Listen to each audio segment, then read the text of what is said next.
Welcome to the Synergy Podcast, the space where we redefine how we move, heal, and experience our bodies. My name is Arianna Montanari, yoga synergy teacher, beekeeper, and founder of Mielistrega Natural Body Products. Sustainability in all forms is the thread I've been following and nourishing for over 20 years. Here, we break free from the unspoken rules that tell us how we should move and feel.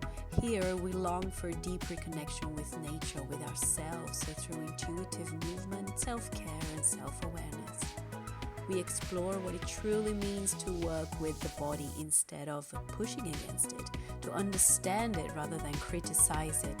So whether you're a yogi, a seeker, or simply curious about stepping into a more liberated way of living, you're in the right place. Let's dive in. Welcome to the Synergy Podcast. My name is Arianna and I am your host.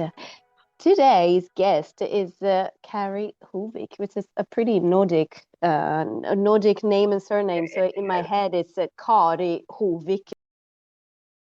That's how my ancestors probably used to say it. Right? So it's like how it sounds in my mind and how I need to pronounce it.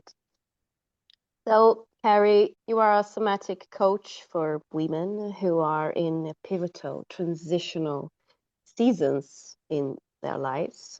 Can be career, in relationships, and really in womanhood overall. Your work blends nervous system regulation as the foundation and thoughts and patterns work, human design, and identity work with feminine wisdom woven all the way through. You believe that every single woman, let's say every human, every person is one of one, so uniquely made and conditioned society kind of made who we are. And from there, we kind of can work our way in it, around it, over it, and this is what we need to work with. So, Kari, welcome to the Synergy Podcast. Thank you so much for having me. I could have these conversations over coffee, over wine, over any time of day. This is how I know this is what I've been put on this planet to do and to talk about and to normalize. So I'm so excited to just get into whatever we get into today. Let's not do some small talks. Well, I don't know how to do it. You would not have a very good podcast if that's what you wanted me to do. Just like a side note for our listeners, we met here on Zoom and we went like straight into talking about very deep conversations. Like, okay, pause, everybody. Hit play. Exactly. Don't Let's start this. recording this. This is so good. Just a casual chat. Yeah. So you and I met in a coaching container. So we have been sharing weekly calls and going through life. So it's like a very beautiful and really meaningful for you to be here. So you and I can share thoughts Absolutely. more intimately. There's Yes. more space for you to share what you're working with. So you wrote a statement that I'd love to quote, if that's okay with you, as a starting point for our conversation. And you wrote, as we move into this new era, the rise of the individual is going to be paramount.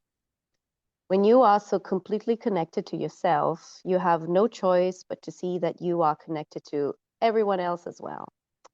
We cannot heal or grow or expand within the same systems or consciousness that made us so docile. So, Dang. right, with that said, could you expand on that and maybe tell us about your journey, our statement, because that's powerful.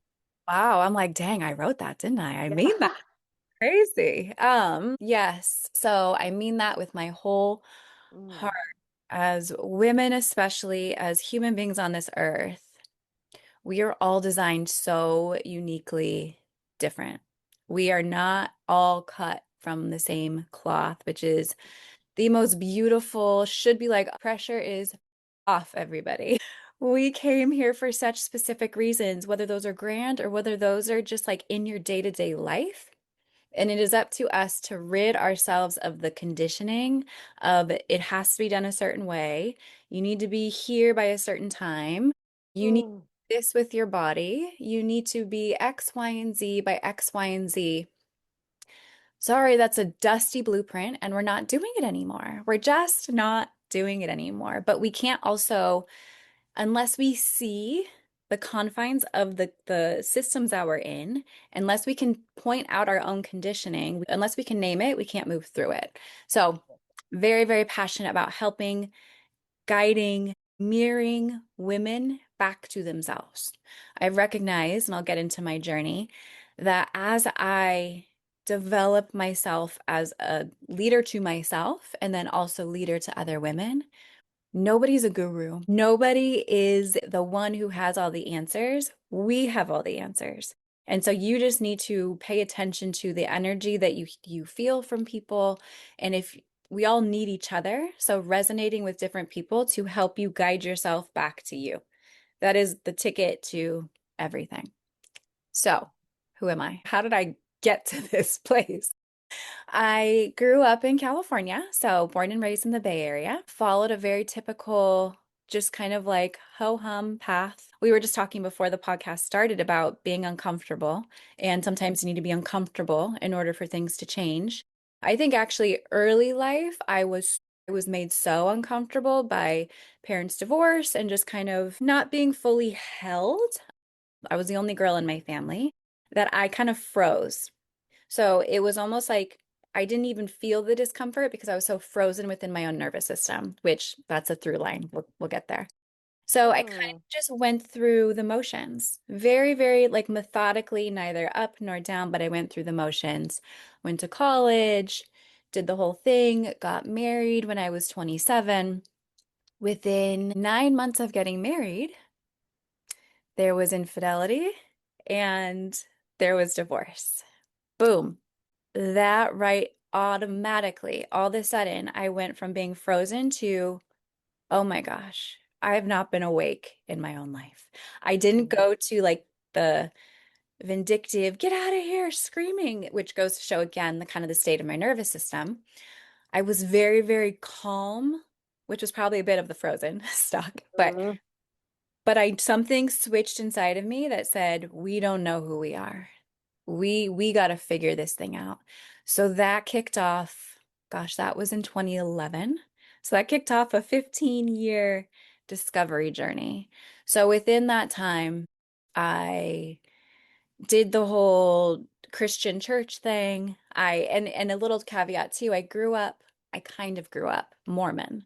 I say kind of because my dad's side of the family is Mormon.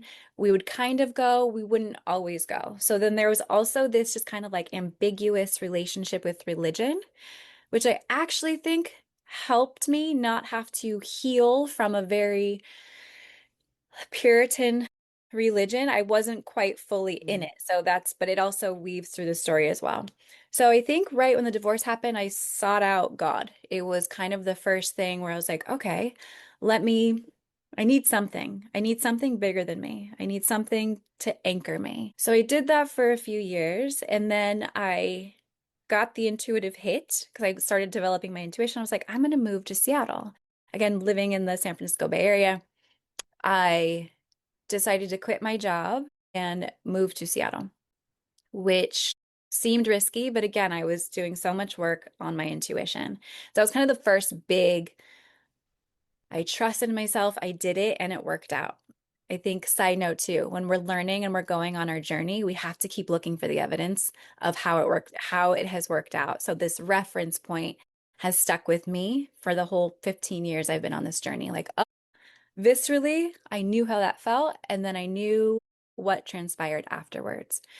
So I Mm. moved to Seattle, didn't have a job, found a job 3 weeks later, and it set me on the course for an entire career in tech. Met my best friends, best friends up in Seattle. And again, really just started still cultivating and honing this like, who am I as a woman? What journey am I on? What's going on? So that was still pretty much tied to, I would say, religion. I was still Christian, developing my relationship to God.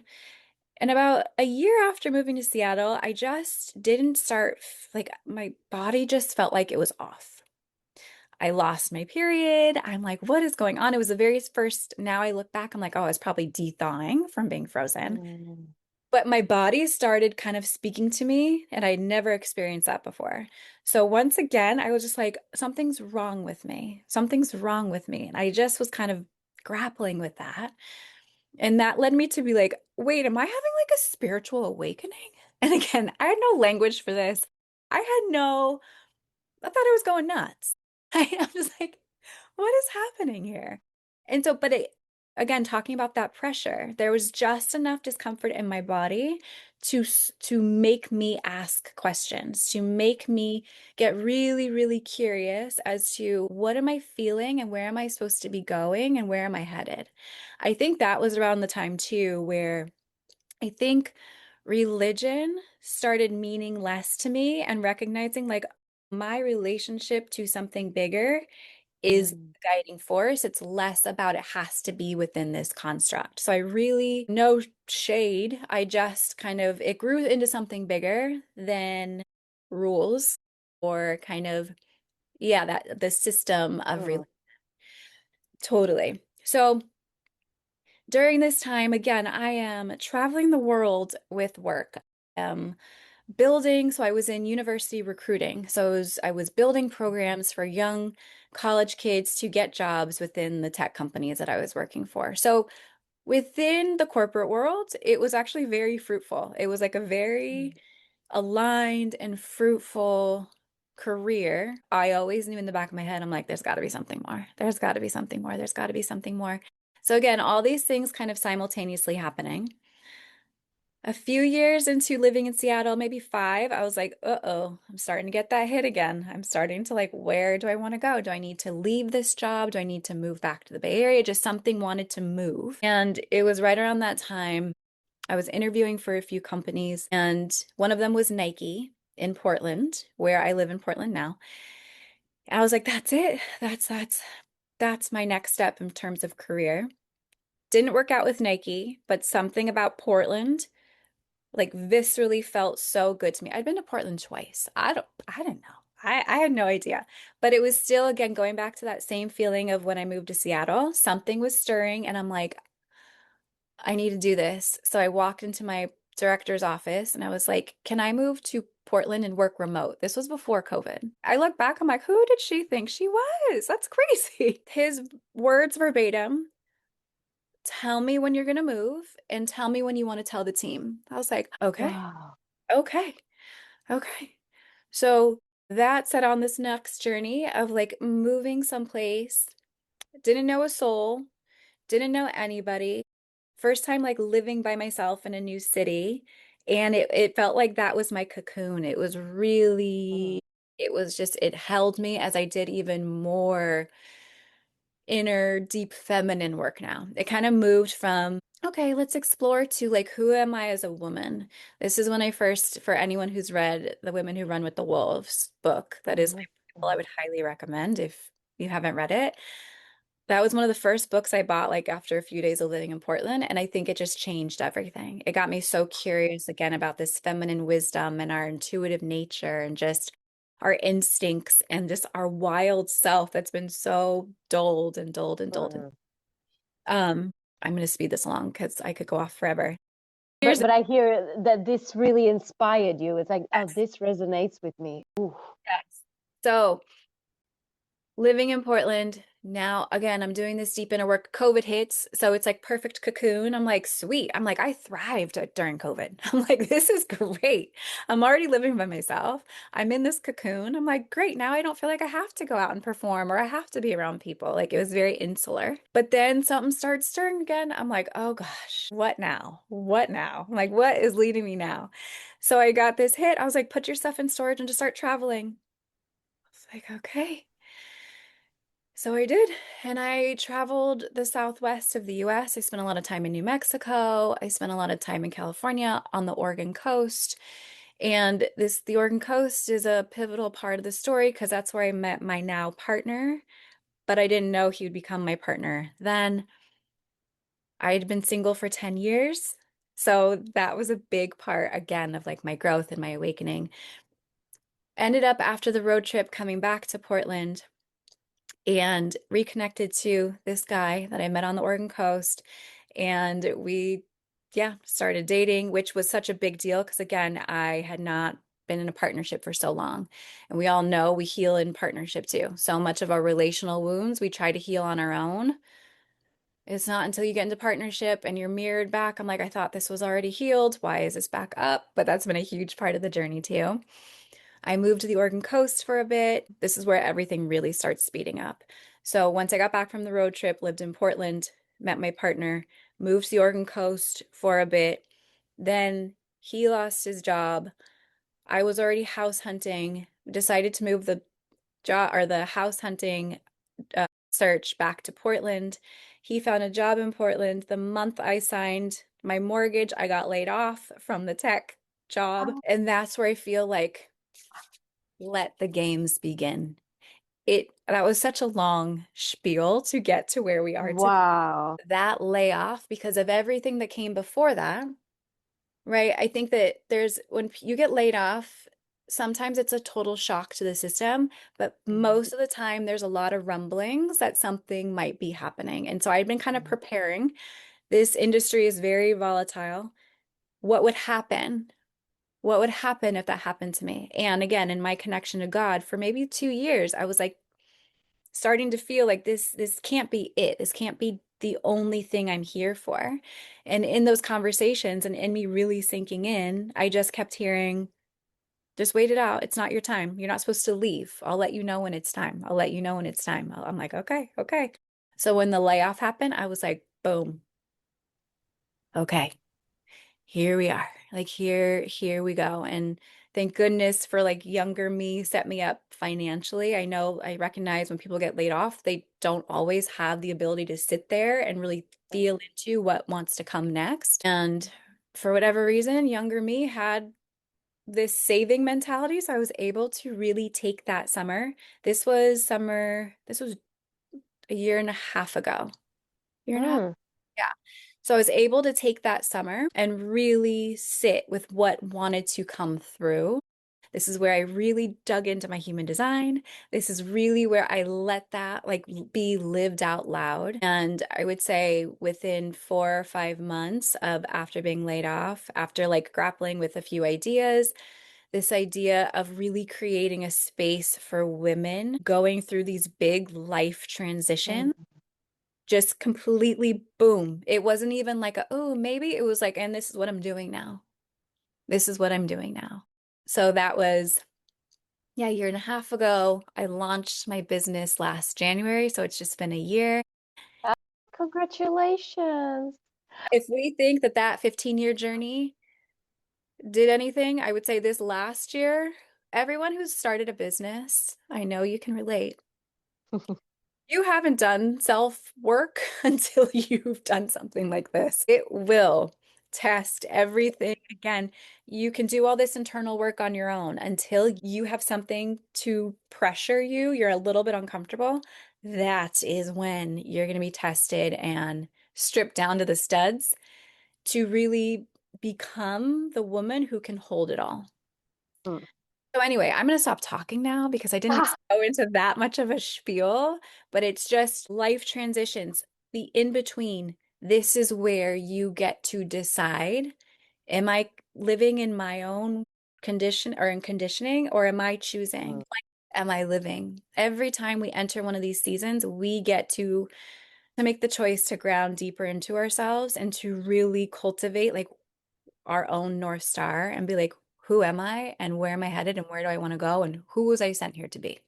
That's powerful. And I'm glad you actually took the time to take the long way to My are gosh. now, because there's so much, it's so important.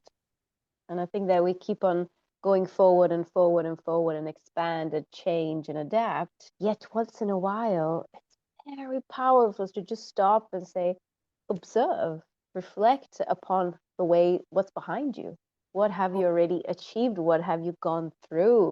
And now just by listening to you talking about all these shifts, I can really relate to them, because that feeling, am I alive? Am I awake?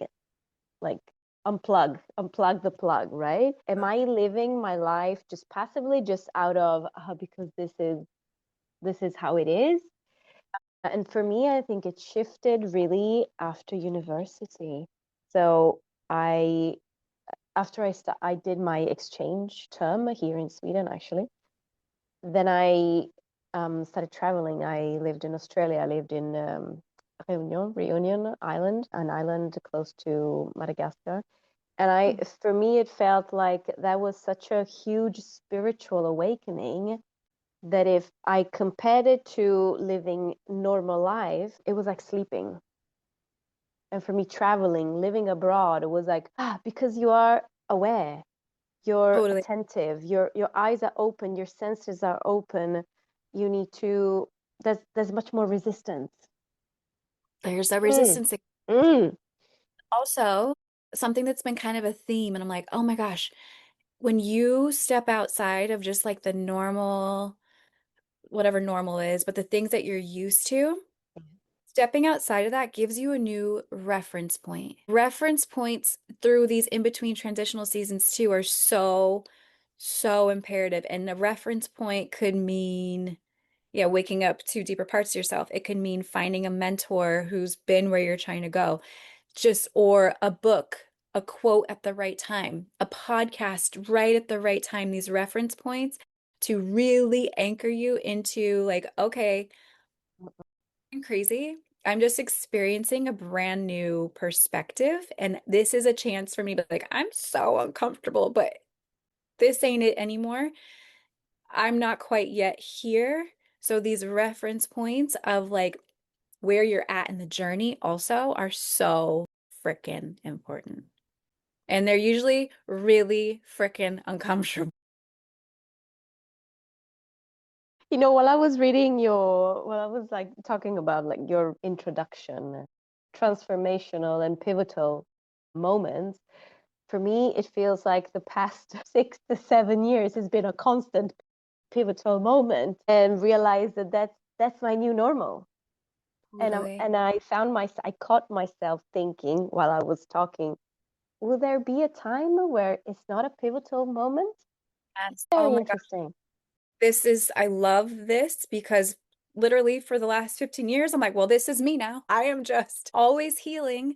It's another reminder that we are not fixed. Mm, We are not fixed. We are not fixed. This is something, again, I wouldn't have known this a year ago. Like, I mm, had to go through the trenches of excavation and really understanding my body, right? A lot of this stuff was spiritual. I'm very like heady. I can go up to the clouds and stay there forever, right? I am learning to ground it down into my body and then let it come up and out into the real world. However, we can get so caught in these cycles of healing, which this is also this self-trust that we develop. We have to believe, if we haven't gotten there yet, again, we might not have the reference point that this season will ever end.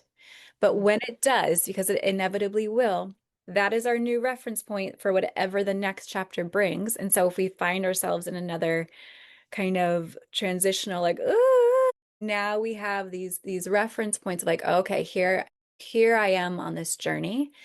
And mm, again, if you are so in your body and you have so much self-trust, you will inevitably know, especially as women, we know if we can get rid of the conditioning, we know when the chapter is complete and we know when we're mm, still in it and that there's still more left to do, right? We can't follow someone else's blueprint. We can't say like, okay, well, these usually take 7 years, so okay, at the year 7 I'll be done. It's like, I wish.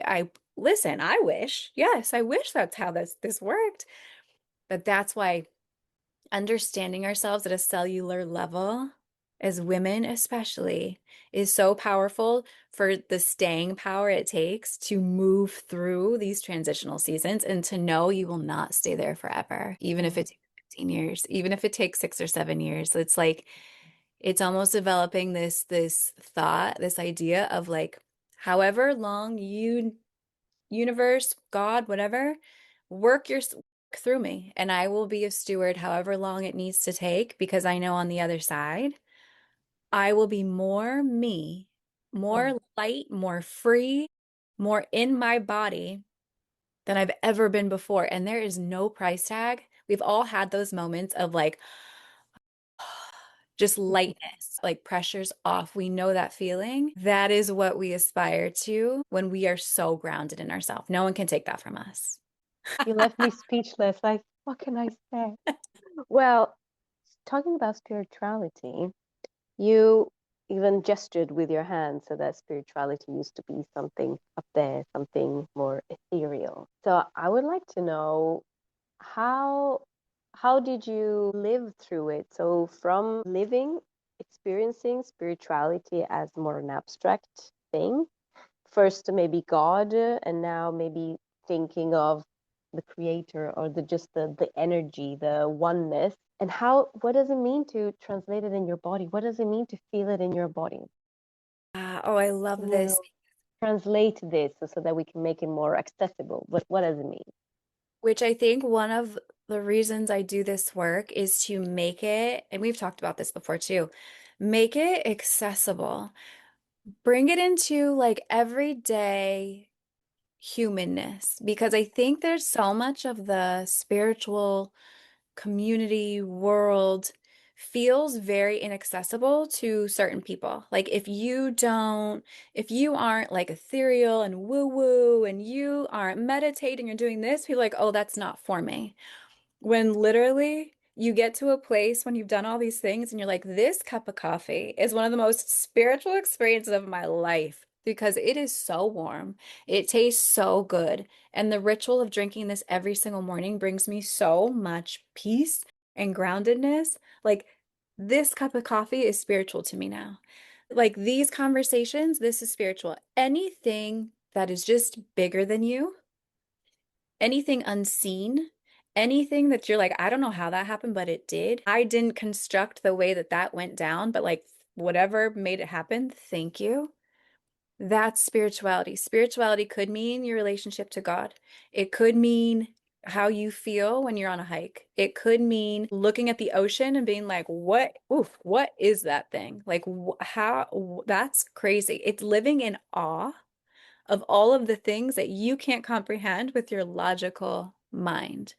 So anything that's not, and logical things can be spiritual too. It's all the way that we look at it, but it's your energy. It is love. It is, and not like, again, yes, we are love, right? But some people who are so practical and logical are like, what does that mean? And I'm like, yeah, I get that. I've been that person. I understand it now.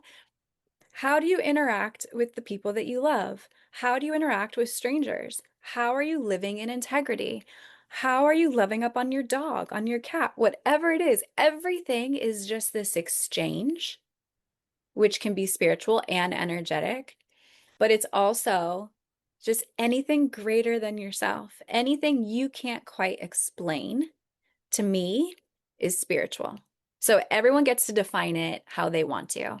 And then every single day in the mundane things, I feel like that's actually where spirituality can show up best because we're already doing those things. How do you give it a little bit more zhuzh? How, like when you are brushing your teeth, I mean, that's kind of an out there one, but like, how do you just make sure you're doing it with intention? And presence. Presence, you're paying attention. You pay Mhm. attention, you will be mind blown at the things that like you just haven't even noticed. And so it's just, again, spirituality, anything bigger than you, anything you can't explain, and then bringing that awe and that wonder. Because we got one shot, I mean, at least in this form, on this earth for this life, right? Why not romanticize the hell and give this kind of sense of like, oh my gosh, I am not in charge of how this stuff goes down. Just live in awe of it, live in wonder of it. Bring it into your coffee. You know, I met up with a friend this morning, and she was saying how she asked the universe for a sign because there are some situations in her life that she doesn't like. And She told me how she was going to the gym. She has her headphones on and she's all in her bubble going to the gym. And outside the gym, a man just stops her, like grabs her arm and says, "Excuse me." And you have to know that here in Sweden, you don't do that. It's like it I think that's never happens. So, everywhere. Yeah. mm, and well, so they start talking, and this was like an older man. They have things in common. And in the end of the conversation, he tells her, "You need to get away from negative energy." So she was like, okay, a man she had never seen before. She has no clue where he came from. So just this being connected, aware, your eyes open for signs, and there you go. Right. You ask, you get. It's everywhere. And this is also, again, I know we were going to talk a little bit about human design, which is one of the things that, again, has helped me on my journey. One of the things that I really love helping clients to kind of incorporate as well. But we each are so uniquely designed that we have ways in which we call in opportunities to us. And then we also have ways in which we know what our yes and our no feels like. So depending on your human design type, like for me, I respond to the environment around me. So when I Mm. was going back to when I got laid off and I was trying to think about what comes next, I put myself, because I'm a responder, meaning I get inspiration from either like a book I read, a conversation I have, or I'm not meant to kind of create things out of thin air, which was like also, oh, thank God, because I feel like I've struggled at that. It Interesting. allowed it permission to be like, now I get to just walk into the world and vibe off of what I see. I'm like, okay, that resonated, that didn't. That feels good, that didn't. And that's again, we got to get real clear on what yes and no feels like in our body, but we can take it a step further with human design. And I love it because it's also it does you don't have to if it doesn't resonate with you, don't use it. But guaranteed, so if you delve into it, you'll be like, oh my gosh, that does sound like how I've made decisions in the past. It's just giving you more information and more confirmation. So yeah, with your friend, it was like, okay, give me a sign, give me a sign. I bet you she might be a responder. And she's like, boom, okay, thank you. Right. There's the Wow. thing I needed, but it's everything is here for us. Everything is energy. Everything is like conspiring. You just kind of have to tap in, which again, I know can sound so woo-woo, but it's really not. It's actually really, really simple. We Mm. make it very complex. Very complex. Yeah, somehow there's a part of ourselves that is so proud to admit to that. Yeah, we're all energetical, magnetic, vibrating beings that are connected to the same plug, to the same source. Like why do we make it so hard to accept it? Totally. I think, Work with it. and you know what the answer to that is conditioning. The reason we can't plug in is Mm. it's either like we've been conditioned to think that's woo-woo, that's crazy. It's for them sitting on top of a mountain and meditating for 25 days, right? It's like we develop these stories because as human beings too, we want to make meaning. And so if we're not innately if we've never been exposed to something like that because of how we were raised, the cultures that we are in, the communities that we are in, that's also such a big part of this too. Even though our cultures are so beautiful and they make us who we are, we also get to decide which parts have been a detriment to us, which parts have actually held us back from believing we can go after X, Y, and Z, or believing that we can trust ourselves because this culture that we were raised in didn't teach us that. Let's go back to human design because I think everybody, right, how everybody loves to hear something about themselves. So get a little like what is human design and then tell us how you use it and how one could use it in life. Totally. So, human design really is just like your energetic blueprint. And people are like, what? Energetic, what? Like, what are you saying? And when you think about it, literally everything that's running through our body, it's just energy. Even our emotions are energy. It's Mm. just, there's constant energy moving through us. The things that we like, the things that we don't, the way that we show up to certain things and we're nervous or that we're not, right? That's energy.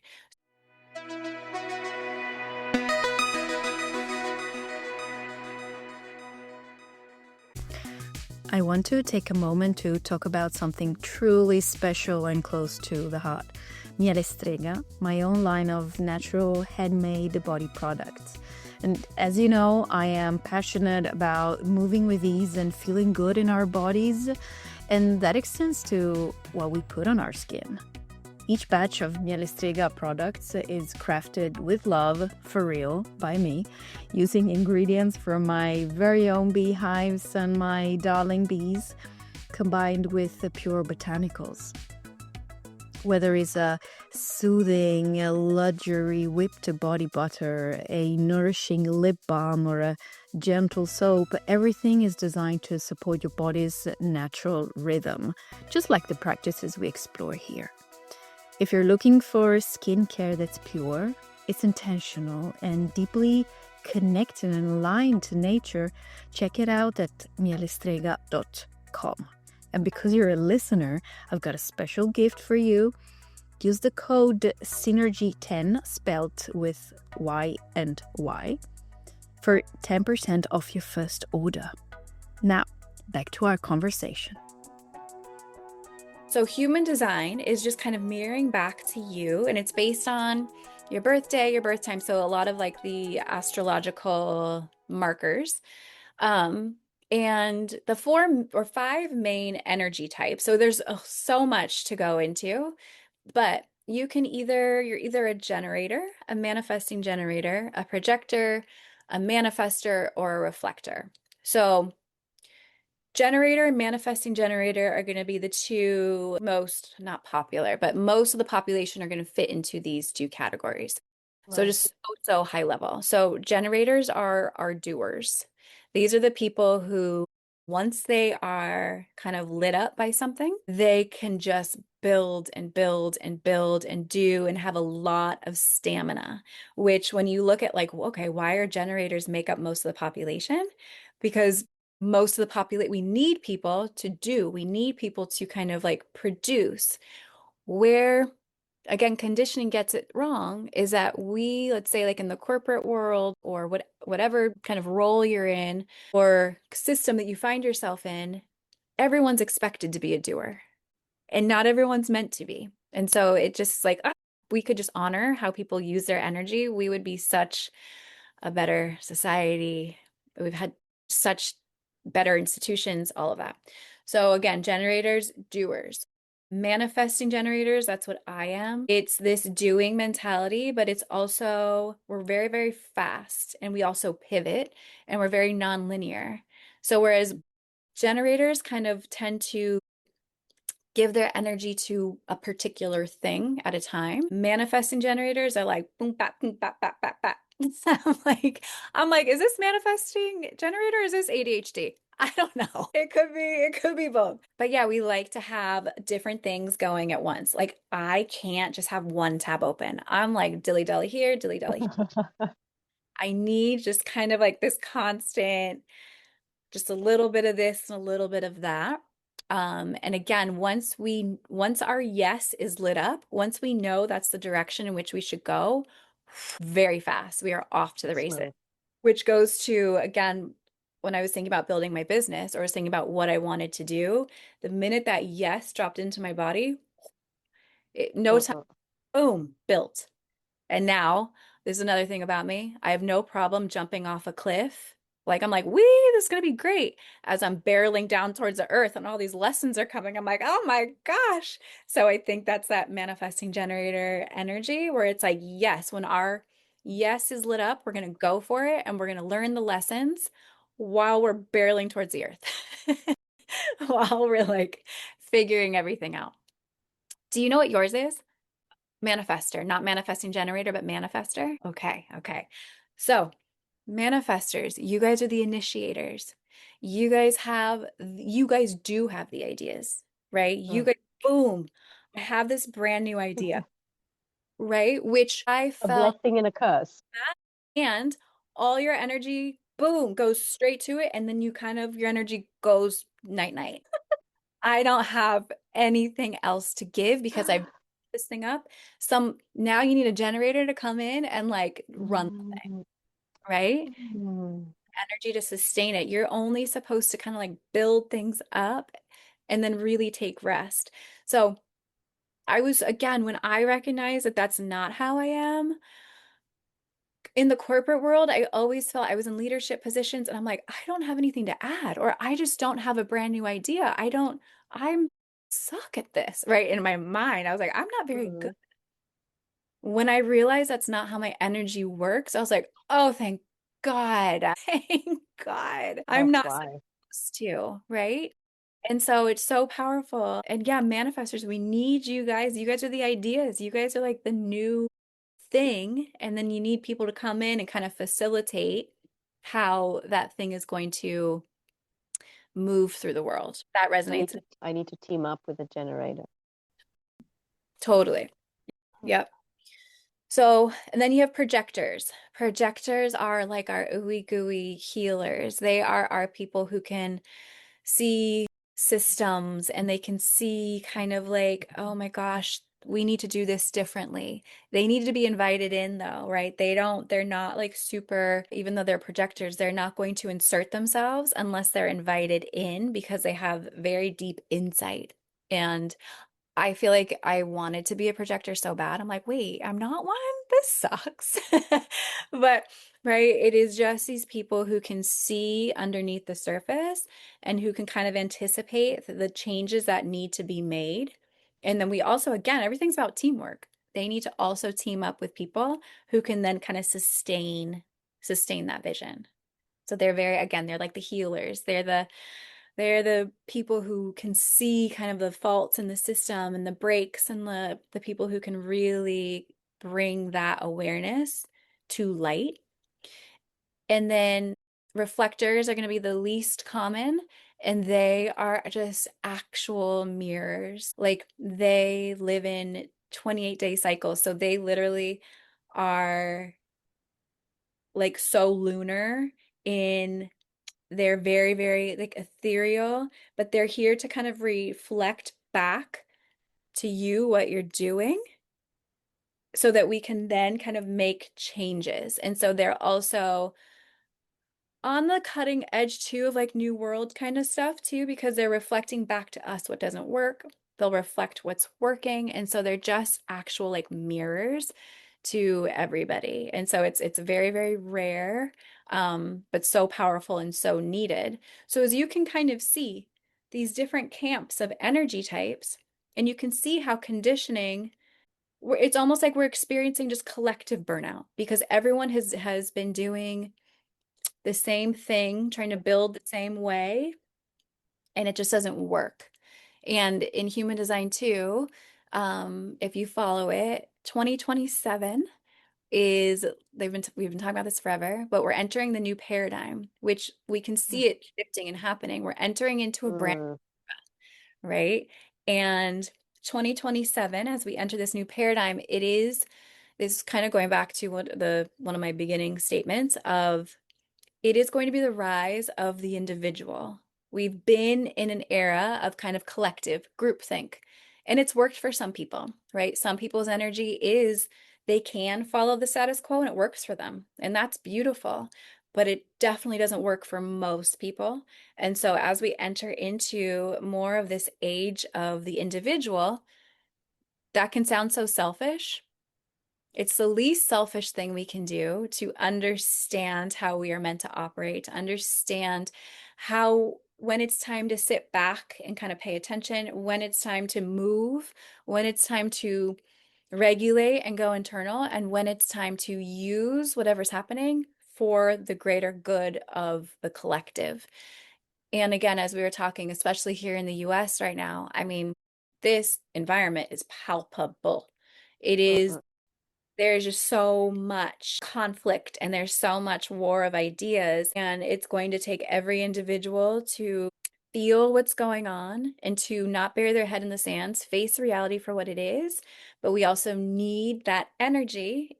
If that's anger, if that's rage, whatever it is, we need to translate that into action. We can't be like passive in this world anymore. Mm. And again, the new era, individually, we need to be so grounded in who we are, so locked into our intuition, so locked into our innate, especially as women, feminine knowing, our instincts. That is what's going to move us in a new direction. No one really knows where we're headed, but that's why we got to stay so close to ourselves because we can't rely on the old structures and the old systems to move us forward. That's exactly what, well, 2 points. One, that human design really helps us to understand our functioning. And Totally. understanding our functioning makes so that we can use our energy more efficiently, that it's not living against the current. So much resistance that is almost like crushing us all the time. And that makes a big shift. And once we have done that, we are better prepared for the times ahead. These old Totally. systems, they are clearly collapsing. We are Yeah. living on ideas, on people, on figures, on roles, on systems that they are not sustainable.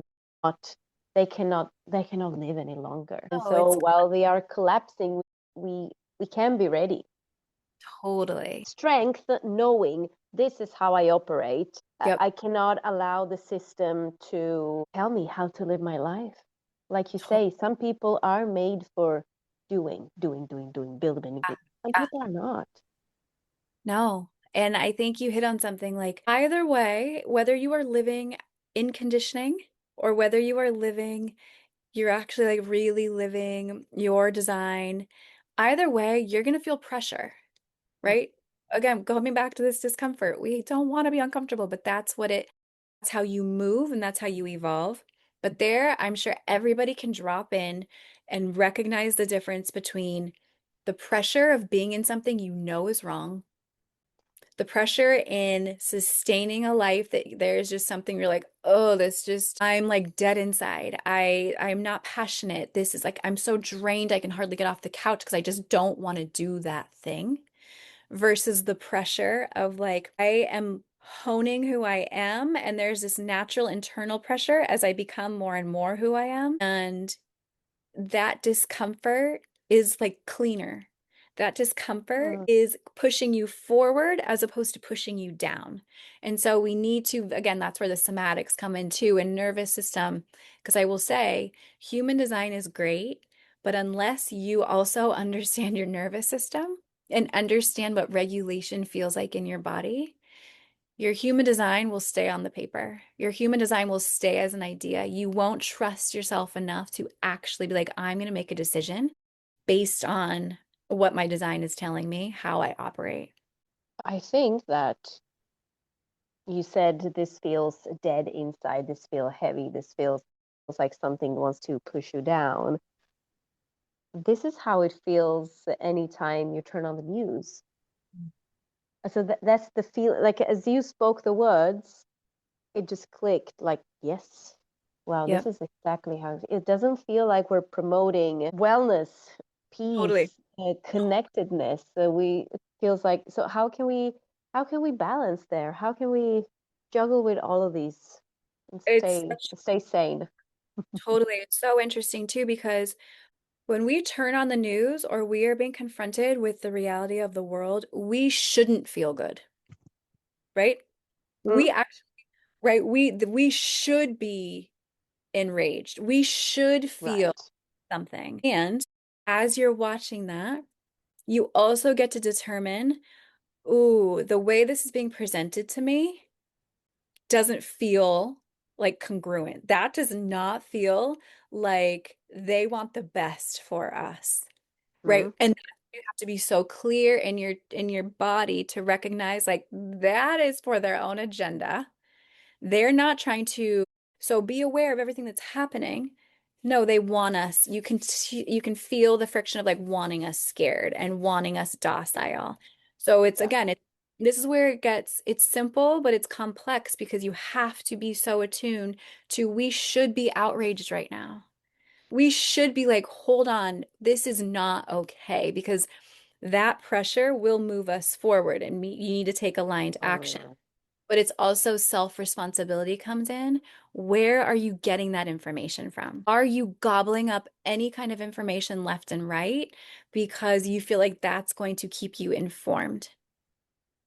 There's such a difference between being informed for inform's sake. If you're not going to do anything with that, if you're not going to move Yeah. whatever's feeling coming up and through your body to then take action.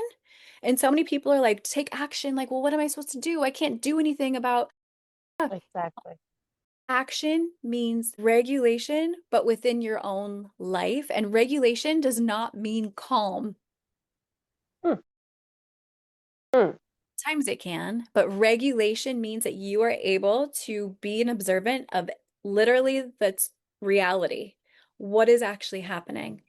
Regulation means that you're not collapsing while you're watching these things go down in the world or in your own life. Regulation means you can stay super, super present. You can feel all of the things, the anger, the joy, the sadness, and then you let that move you into some type of action. Action means loving on your people. Action means loving on yourself, showing up to yourself every single day. Again, romanticize this cup of coffee. The more that you do these little, like mundane activities throughout your day, keep you more alive. And what we need right now are people who are alive, because if you are alive and you are connected, you will be able to see like this society ain't it. Like this, we need to move and think of something different. We need to become something different, and that it's everybody's individual responsibility to figure out what that means for them. And so, again, the age of the individual, but the age of the individual as humans, once we kind of heal our own internal state, we recognize how connected we all are. And so you can't heal yourself without wanting also to the best for humanity, the best for the planet, the best, like that's just naturally how healing goes. You recognize how connected you are to everybody. But if we're trying to heal on this macro scale that we don't even can't comprehend, that's keeping us in this fear loop, nothing's going to change. It has to keep coming back to the individual. And again, mundane things. Drink your coffee slower.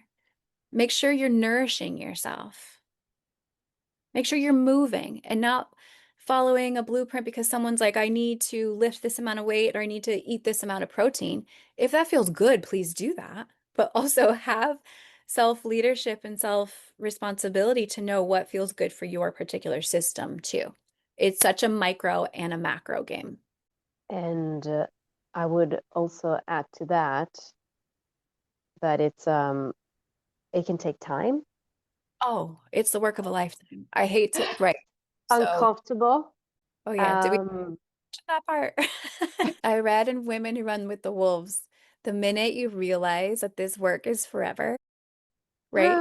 You can be like, oh God. But it should feel also like pressure's off because we're not fixed. And so this version of your healing is not going to be forever, but you're constantly going to be developing a relationship to self as you grow, as you heal, as you come in contact with new people, as you come in contact with new opportunities, right? So the game of life is no longer like the ladder. It's no longer living by someone else's blueprint. The game of life, which again is forever work, is to constantly come back to your center and to your own freedom and to operating and to being so again regulated that you're allowing every single human emotion to move through you and that you are able to face the joys and also the sorrows of life, right? and Heal. I think there was something very powerful in what you said, like um, wish the others well, wish them well. Can we just not want the best for everybody? Someone else's rise, somebody else's joy should not be in competition with your own. Mm, I have this term or this saying. I'm like, what's that got to do with me? In the best way, meaning, what does their success have to do with my own success? What does hmm, right? What does their opinion have to do with me? What does that have to do with me? It like literally that statement is like, well, everything has to do with me because we're all living interchangeably. Conditioning perspective, I think that that statement is very powerful when you are getting bogged down by like the rules of society or the drama or whatever. What's that got to do with me right now? What is that? That has no bearing on what's happening right here. Mm. Oh, that's such an important filter. I think just like when you scroll on Instagram, when you hear the news, when you open your email, like there's so much information reaching us, so many opinions, So so many many opinions. problems to solve, and so many new issues that the market wants you to fix with this and that. Which again is just like this radical self-responsibility of knowing I'm overloaded. Mm. I need to narrow down the ways in which I receive information. And I need to like set up systems to contain myself as I'm learning to do all these things. We could probably talk for 5 more hours, but yeah, there's just, I think so. it is deep, deep, deep work. It's also Mm. very simple and you get to do it in everyday life. I think that's one of my, like, again, my missions on this planet is I have this depth running through my body, but I'm also the way that I present it, I hope, and the way that like I have conversations is very like, oh, what's up, girl? Right? Living on this plane of Mm. reality too, making sure that everyone feels comfortable and confident. We don't need big woo-woo terms. We need to bring it into everyday life. Everyday people need access to this like freaking wild, spiritual, energetic world that we're actually living in. I could listen to you talking for hours. I have to say, it must be one of your superpowers, this I know. communication. I'm learning to let that come up and out. My nervous system Mm. think otherwise. And so I don't do anything with my clients either that I haven't deeply gone through myself. And we are always deeply going through transformation. Don't let anyone tell you otherwise. That's why I'm like, there are no gurus out there. There are no people who know better than you. They might be on a different path, Further. Mm. but that doesn't mean if the path is endless, we're all just doing the same thing. We're all just turning around and being like, hey, here's what I learned. Does that Yeah. resonate? Sweet. Okay, let's Mm. further. That's all. Mm. If somebody was feeling inspired and learning more about your work, how do they do? How? Yes. Instagram is the best, probably starting point, and it's at what is it? At it's.carry.kin. Put the link in the Yes. bio. And in there, there's my website. I also have a Substack that I write on just to get more long form content out there, just kind of like stream it. Hmm. And so, yeah, definitely start on Instagram, and then all the links are listed there too. And how do you work with people? What is it that you do? Yes. So three different ways that you can kind of enter my world. The immediate way, let me back up. As I'm saying, this is like work forever. I do believe that long-term partnership is the best way to work with people. So caveat there. But I do offer as a starting point a 60-minute somatic and human design session. So if people wanted just to get familiar, maybe they need not a quick fix, but they need just like a shot in the arm right away. That is a good entry point, single session, and that is called embodied design. And then I also have the in between, and that is a curated living, breathing resource library. Because as I've been going through my journey, I recognize, like, again, I talk about reference points.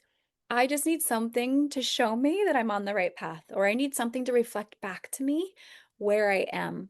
And so I've gathered all of these resources that I have used throughout these 15 years for people who don't necessarily want to invest on like one-on-one coaching. They're not there yet. They're just trying to get their bearings straight.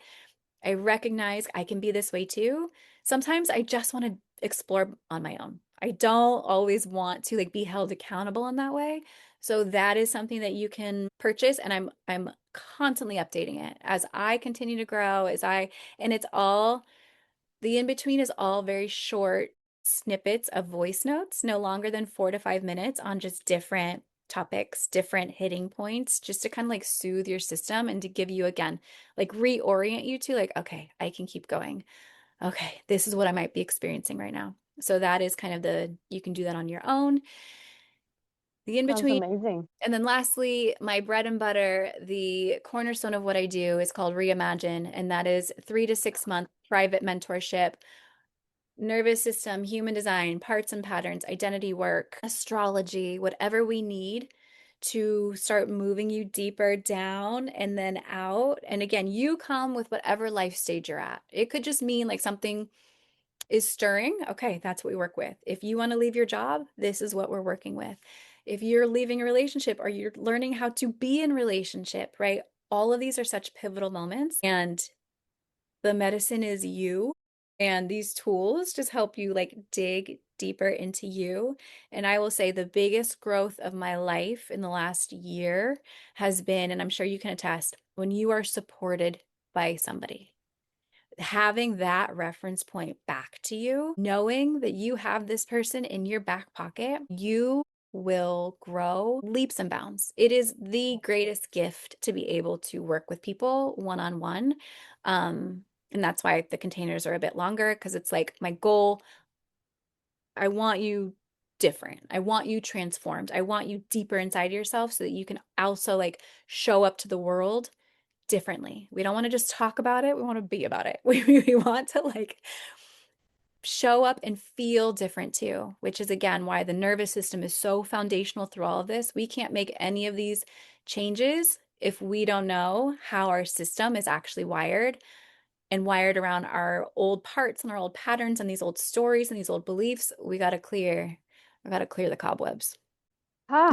So powerful, and definitely to work with a person, with a teacher, with a coach, with a mentor, one-on-one is uh, so powerful, so life-changing, and I would say that has been the most transformational year of my life, 2025, because I've done that thing, and I you plant seeds so that some sprout like at once. Some things you kind of, oh, this makes sense now.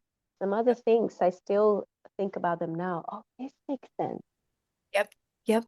Yep. But it's really like you say, it's a work in progress. It's a work of a lifetime. Having this also intention, going in with saying, I really want to do this. Let's do it well. So no group because it's more dispersed. Let's go into having that exclusive attention from somebody. Attention and like intention, right? Intentionality is going to grow 10 times faster than if you just willy-nilly was like, oh, this sounds good. So that's another Yeah. thing. It's like I also really only want to work with women who intentionally are ready to get after it, right? Because this is deep work, in my opinion. It's so foundational.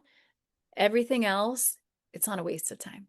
I shouldn't say that. But everything else is just kind of live up here until you do this it's not going to be brought into the body unless you start and build a foundation in which to then bring more of these specific things that you want from your life. But if this foundation is not set, you're going to be chasing a lot. Chasing. Oh, This is fun. wow. Thank you so much for your time, for your wisdom, for all these deep thoughts and chats. Thank you for sharing. Thank you for having me.